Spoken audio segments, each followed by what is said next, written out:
Aujourd'hui, je vous montre comment réaliser de magnifiques ballotines de volaille farcies avec un bon jus de volaille réduit et monté au beurre. J'ai mis dans la description de cette vidéo tous les ingrédients nécessaires pour réaliser cette recette.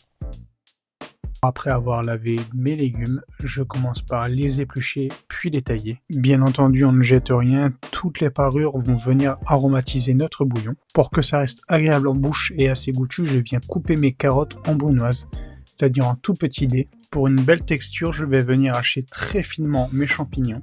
Passons au poulet. Avec le talon du couteau, vous appuyez légèrement puis vous venez frapper avec votre main. Après ça, je vais venir désosser délicatement le poulet en suivant bien l'os tout autour sans percer la chair.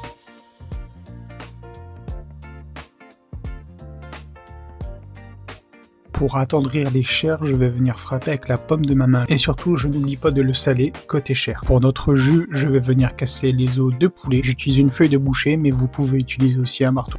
Pour notre bouillon, nous allons tailler grossièrement des oignons, des carottes et les queues des champignons que nous avons gardés.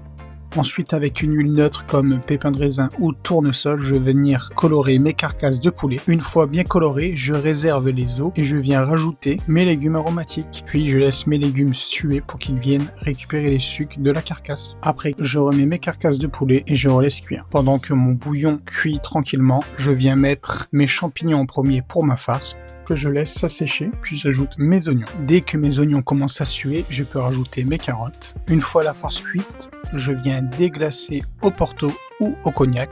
C'est maintenant que je rajoute mon beurre à l'ail. Bien sûr, je n'oublie pas d'assaisonner et de goûter. Je mouille mon bouillon à hauteur.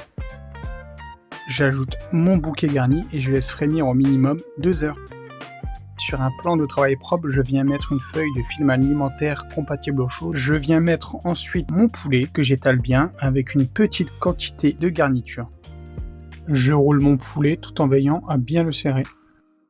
Et ensuite, pour trouver cet effet ballotin, je mets mon poulet dans une eau frémissante pendant 10 à 15 minutes. Et je réserve 1 heure au frigidaire. Après avoir laissé mijoter au moins 2 heures mon bouillon, je le passe au chinois. Et si vous n'avez pas de chinois, vous pouvez utiliser un torchon propre pour venir extraire tout le jus. Et je laisse réduire à nouveau de moitié. Je viens colorer mes ballotines côté peau.